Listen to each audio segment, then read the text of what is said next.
All right. So what are we saying here? The Rebbe is like really getting, down to earth, if we want to call it, and very fantastic, very fantastic. Up to now, we've sort of been, how do you say, playing in the minor leagues, so to speak.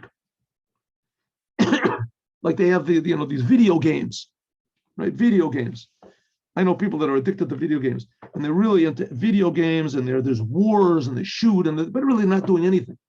They're not in any war. They're not in any danger. Nothing is really happening in the world. Exactly the opposite, because they get so addicted to these video games, they don't do anything in the world. They don't have a job. They don't have it. So something like that, that's what we've been doing now. We're talking about Moshiach, and we're thinking about Moshiach, and with this, but it's almost like a video game. It's just in our mind, this whole business. Moshiach is going to come. It's going to be really good. It's going to be different, and everybody's going to worship God, and the world is going to be happy, and everybody's potential will come out. Okay, now the Rebbe is getting down to, right before the curtain opens up, and we're going to see that we're the ones that are on the stage. We're the ones, and He's the audience. He's watching us. It's going to come home, this whole business. And here we're going to see what's one of the things that's going to happen when Mashiach comes.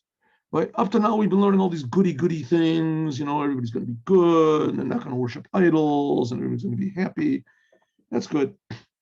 And, some people say, even though the Rebbe doesn't talk about it at all, there's going to be wars, and the evil people will get destroyed, or maybe the evil people will all repent, and they'll all do tshuva. That's good stuff, That's pretty much, those type of things happened sort of in the past. Maybe not everybody turned to God, not everybody, but, one or two people for sure. So if one or two people return to the creator of the universe, so just multiply that by a few billion and you got it. But it says there's also going to be totally new things that are going to happen. Totally new things. One of them is the holy temple is going to fall from heaven. A holy temple that must weigh, 30 million tons. I'm not a whatever's an architect or a builder or something like that. So I don't know how much, a regular building weighs.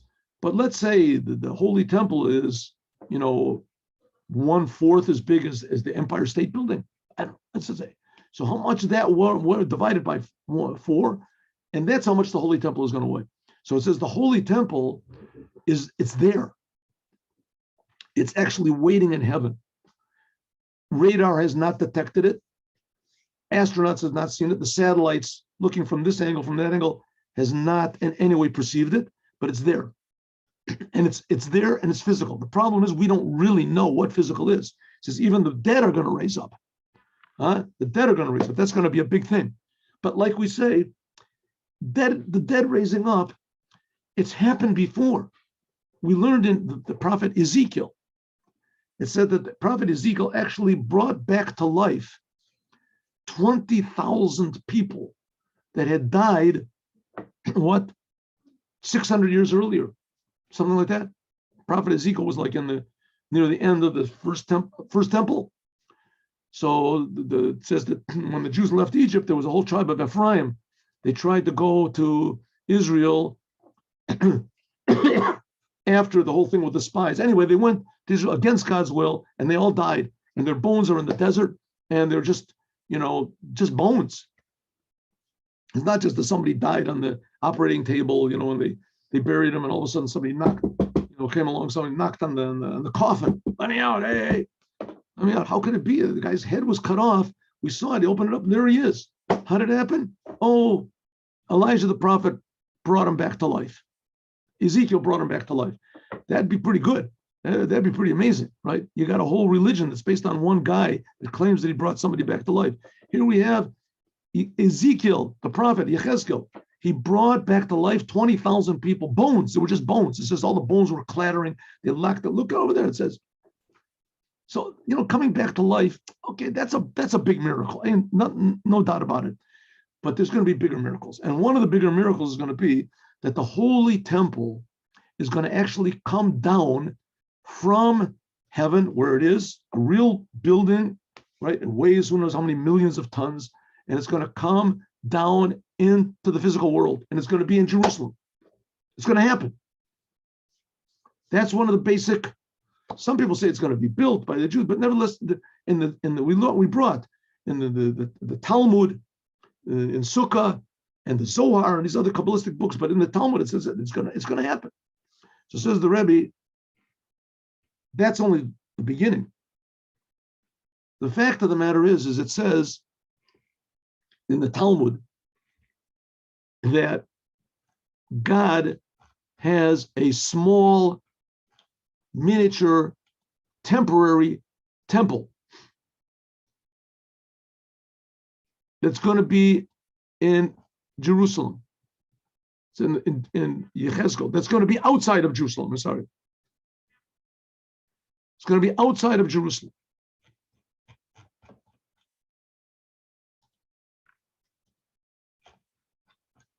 And this, where was it? When the Jews went to Babylon after the first temple.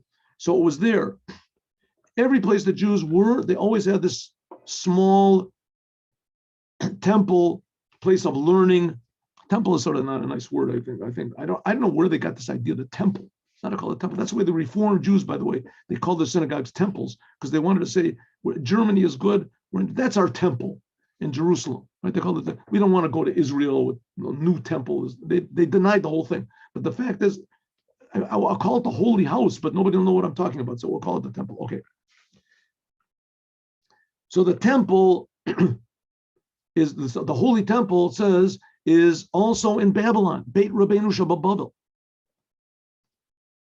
And says the Rebbe, really the fact is every genuine synagogue where Jews genuinely pray and they genuinely learn Torah is called a small temple. But there's going to be one main one, which is going to be called Beit Rabbeinu Shabbat, the house of our teacher, and that's going to be the main one that's going to give life to all the others. And here we go, ready? When the holy temple comes down from heaven, it's going to go to this miniature main temple outside of Israel first. It'll go for this Mikdash Me'at, Beit Rabbeinu Shabbat. It'll go to the house of our rabbi in exile first. Okay, where is this place? Ready? And then what's going to be, so the holy temple will come, let's just say for purposes of clarity, this is in 770 Eastern Parkway. That is the Beit Rabbeinu Shabbat. This is the holy temple outside of Israel. So what's going to happen is the real holy temple, the third holy temple, is going to come down to Brooklyn, and it's going to fly together. I don't know if it's going to fly actually in the air, maybe somehow or other, transported somehow or other, and it'll fly. This is what it says. This is Judaism. It's going to come down. The third temple will come from heaven to Brooklyn, to what we're just saying for the sake of argument, right? Brooklyn. You're going to see that that's what the Rebbe wants, but I'm just going to come to Brooklyn, and it's going to take the 770 Beit Rabbeinu Shabbat, the main synagogue where Judaism is spread out, Jewish identity is spread out to the whole world, and it's going to fly there, and all of the other synagogues in the whole world are going to follow it, and they're all going to come to Jerusalem. So get ready.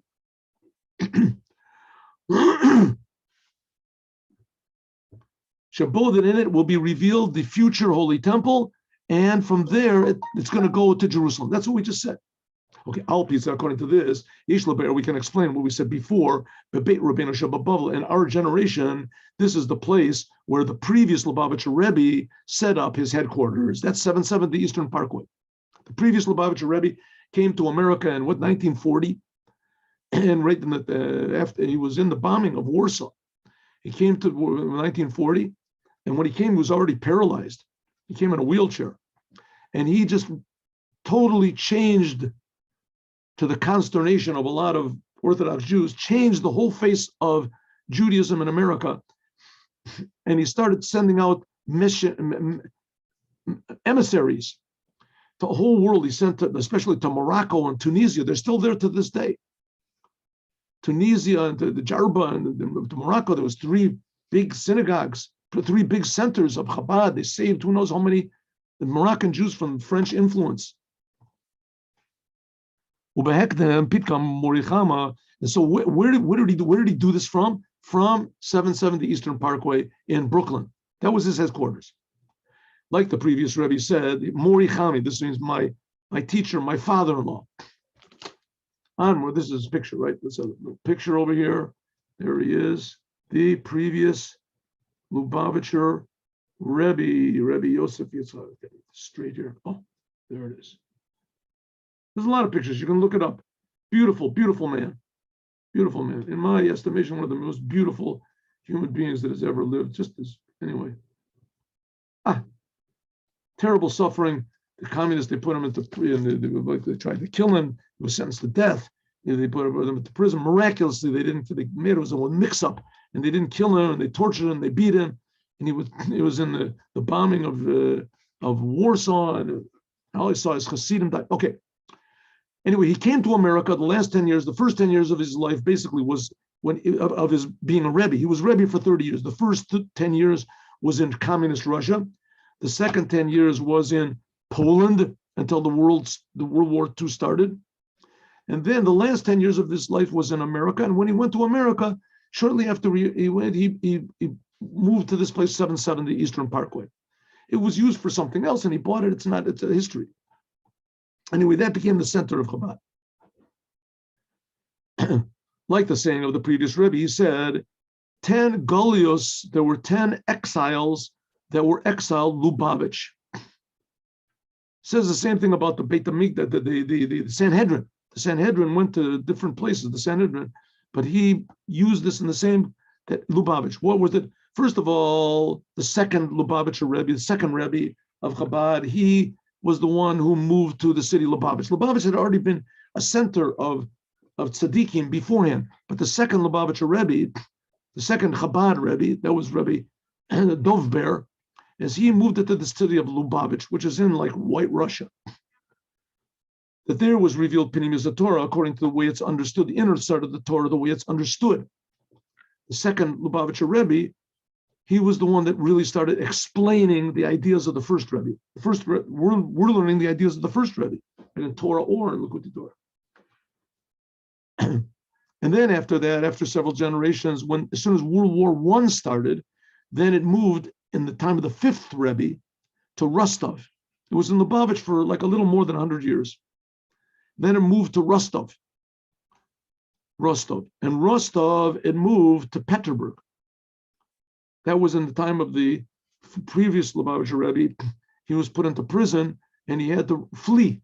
So he went to Petersburg, a big city. For Petersburg, it went outside to Latvia. The Rebbe was evicted from Russia they set him free from prison, and he was evicted then from Russia, the communists. Afterwards, it went to Poland. It was in Warsaw. Then when the war started, he went to America.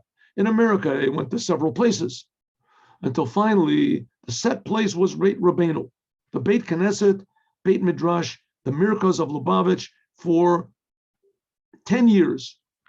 This is the last 10 years of the Rebbe's life. Everything goes after the end. That's where he was finally. That the previous Lubavitcher Rebbe, he is the leader of the whole generation. He was the one that got this idea out in the streets that every Jew is holy and every Jew wants to do Torah commandments, and that we have to try to, embrace every single Jew in the world, wake them up, and the whole welfare of the entire world depends on that.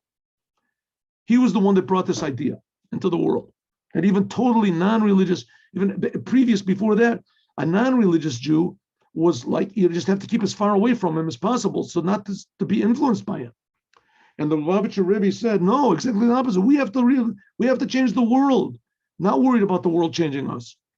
And the Rebbe had the power to do it. That's where he was in this world, in 770 Eastern Parkway. But also after the previous Rebbe passed away, Lo Zazumi Makomo, it says God's presence stayed there in 770 Eastern Parkway, even more. It was elevated even more until finally the Moshiach will come. Alder says similarly regarding to the Gullus, the exile of all the Jewish people.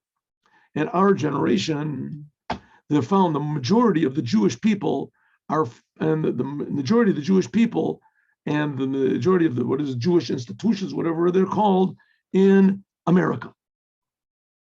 The Rebbe once said that it could be there are more Jews in Russia than the whole world put together, but they just don't know they're Jews.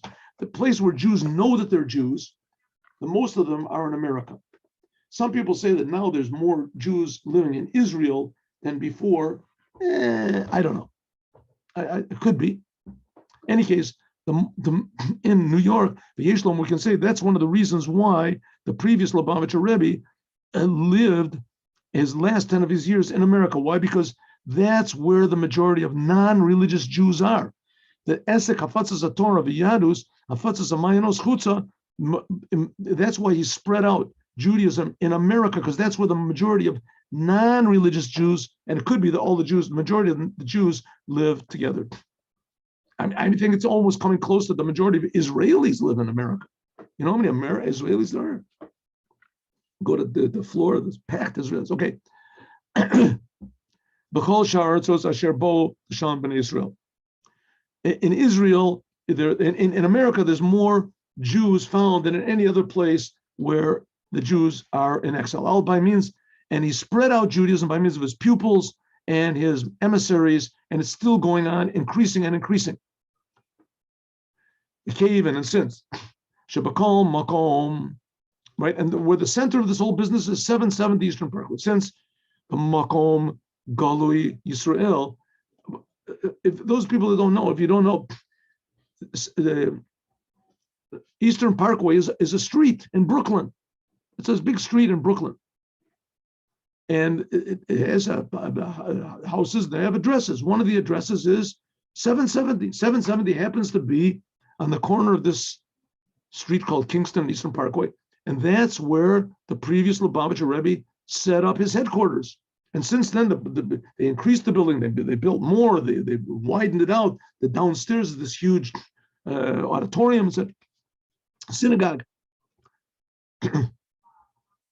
It's an auditorium when the Rebbe speaks, right? When the Rebbe speaks, for the prayers and everything, it becomes a So every place where the Jewish people are, we finished saying, every place where Jewish people are exiled, God's presence, the Shekhinah is with them. Hari Bagalut Zu.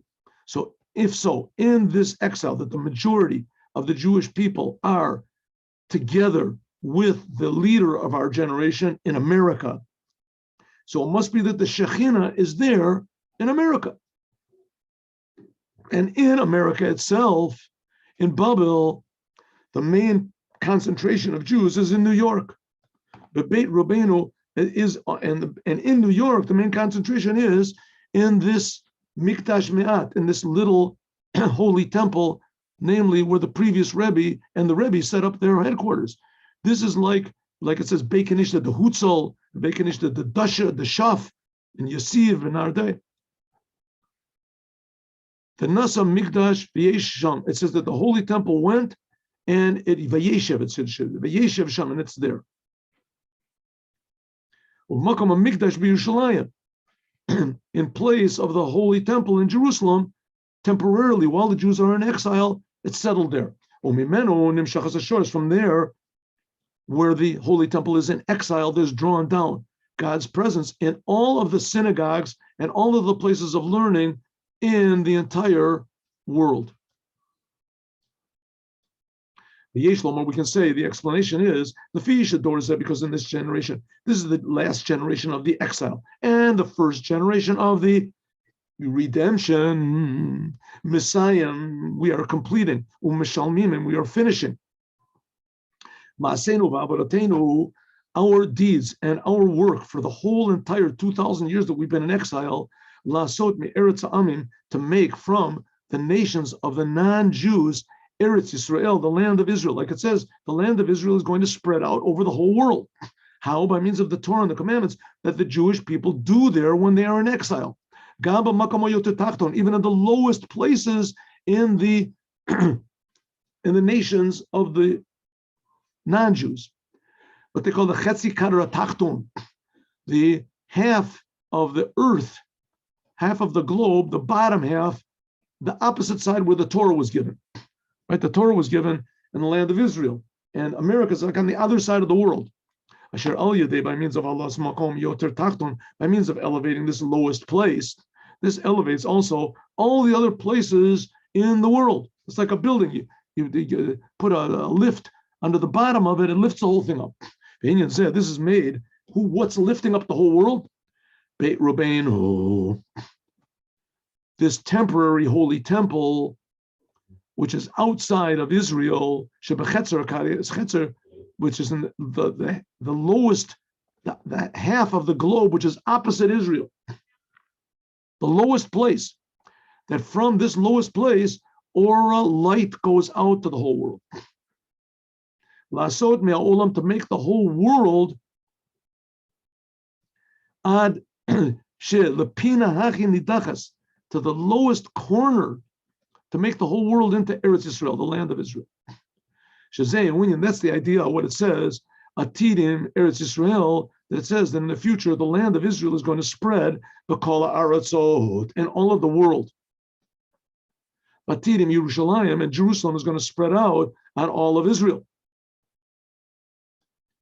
That because what's the idea of the land of Israel? It's holy. What's the end of Jerusalem? Even more holy.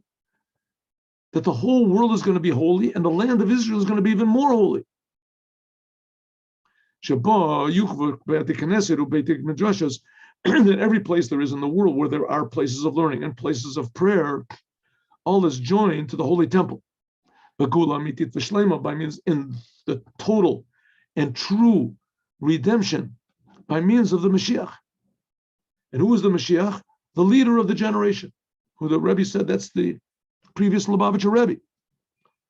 And the Rebbe said that he himself is just an extension of the previous Lubavitcher Rebbe. That the previous Lubavitcher Rebbe, he is the Mashiach, he's the redeemer of all the Jewish people, like we said before in chapter 5. But and even more, Gamza Iker, and this is the main thing, that the previous Rebbe is the Nasi, the leader of Torah Chasidut. That the Torah Chasidut, the idea of Chasidut is to teach the whole world what God really is and what God expects from us. That by means of spreading out this ideas of Chasidut outward, this is what the Mashiach told the Baal Shem Tov, by spreading out his teachings outward to the furthest place in the world, that there's no place further from it spiritually. This is what brings the Mashiach. When will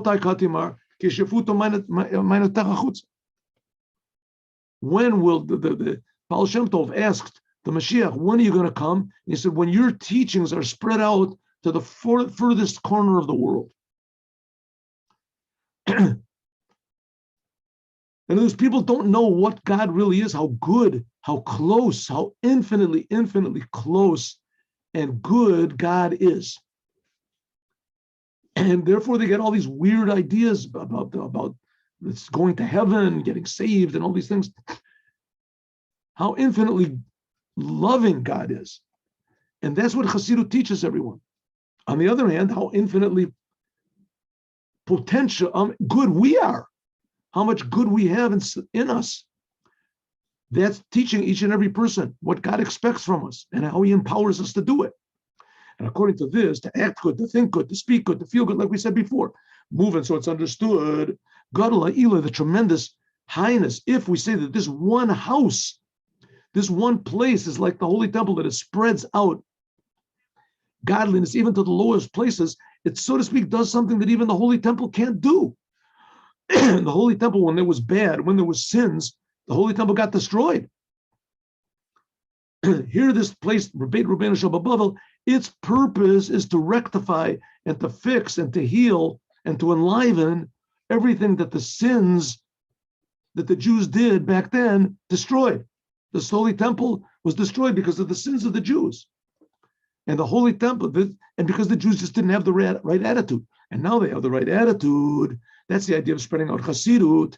And it all comes from this Beit Rabbeinu, from this holy temple, which is in outside of Israel. In our case, it's in Brooklyn, in New York, with the previous Lubavitcher Rebbe, that he's the Mashiach of the generation where he lived. That this will do something that even the holy temple couldn't do. That's the third temple. That's the Mikdash Me'at. That's the third temple will be brought by this small temple, which is outside of Israel. The main thing is in the main Mikdash Me'ara Ikri, the main small temple that is in this last exile. That's what it says. V'nisa Mikdash, like the holy temple traveled and it settled there. Lochein, therefore, Harihu Hamakom Gufid Latid.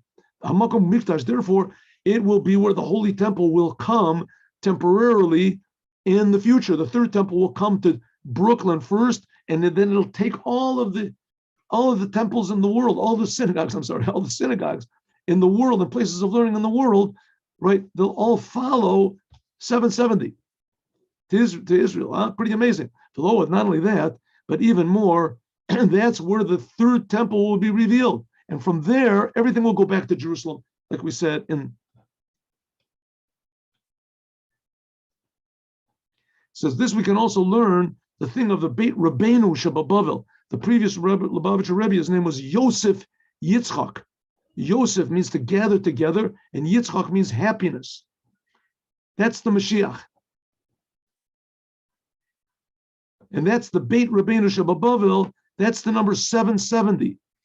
770, that's the address. As 770 happens to be the numerical value of paratzta, to spread out. Pretty amazing. 770. It also happens to be the numerical value of Beit Mashiach. Take the letters of Beit Mashiach, right? Beit is 2, Yud is 10, Tuf is 400, and Mashiach, Mem is 40, Shin is 300, Yud is 10, Chet is another 8. Add them all up together, you'll get 770. Try it. We'll do it next time. That is the place where Mashiach is revealing the future redemption to the whole world, and he will be the one that will bring the Holy Temple down to the world. And from there, Holy Temple first, 770 second, and all of the synagogues in the world will fly to Jerusalem. I hope it's happening right now. I don't know if the news won't be able to deny it. And then we'll see some amazing, amazing good in the world. Now let's do this, the Hayom Yom. Not like yesterday, we didn't do it. Hayom Yom. Oh. Isn't this thing going? Okay. Technical problems over here. What's going on? Why doesn't it? Oh.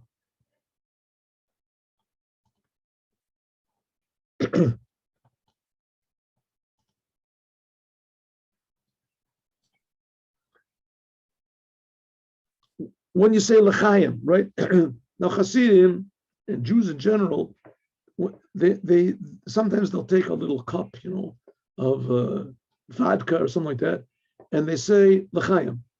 In non-Jews, they say, cheers or to life or, to health or something like that. But we say l'chaim. So some people say l'chaim tovim u'l'shalom. And some people say l'chaim v'livaracha. No, this is nice. Listen to this. L'chaim tovim u'l'shalom means that there should be good life and peace. For good life and peace. The reason that some people say, right, before they make this toast, and they say l'chaim tovim l'shalom, because the first time that wine was drunk, that was mentioned in the Torah, that someone drank wine or an alcoholic beverage, there were bad results. It says Noah, it says he drank, he planted the vines, and he got drunk when he left the ark. He got drunk, and he became revealed in his tent. Bad things happened over there. Bad results. Also, there's one opinion that says that the tree of the knowledge of good and evil was a grapevine. And we see that there was evil came out of it. Therefore, we say that we make a blessing that now this wine or this vodka, whatever that we drink, should not be like that vodka. It should be for good life and for peace. Not like Noah and Adam. The Maggid of Mezrich, though, he used to say, L'chaim v'livracha. L'chaim for life and for blessing. Now, the word livracha means for blessing, but it also means something else. We'll see. The Alter Rebbe, the first Rebbe, he responded, L'chaim v'livracha. Right? This was his son. The Maggid of Mezrich was the teacher of the Alter Rebbe. He said, L'chaim v'livracha, L'chaim and for blessing. And the Alter Rebbe said, replied back to him, L'chaim v'livracha. After this, for bringing this Hasidic gathering, they discussed and they tried to analyze, what does this mean? L'chaim uv'livracha. So he said, no, it means like this. Livracha means also lev racha, a soft heart. It says when wine goes in, secrets come out. Nichnas yayin yotze sov. The gematria of the word yayin, wine, is 70. It's the same gematria as the word so, it's 70. So it says when wine goes in, the secret comes out, which this means that your heart gets secrets, means what's hidden in your heart. Therefore, we have to have a special blessing for this. What's in a person's heart? Right? A lot of times a person is a real, holy person and everything, unless something makes him mad. Oh, all of a sudden you see he acts like an animal. Right? So that's what was in his heart, hidden in his heart. So we see the heart contains in it sometimes very negative things. When you drink wine, sometimes they come out. And therefore, we make a blessing, l'chaim, that we should have life and livracha, and have a soft, a sensitive heart. Be sensitive to what God wants. Have a good day with Moshiach. Now, one more message. Okay, I'll have a look at this afterwards. Shalom uvracha. One second, let me copy this here. And I'll look at it later. Okay, God willing, see you all at 3:00. God willing, today we'll try to finish the Megillah and we'll go and learn something from this week's Torah portion.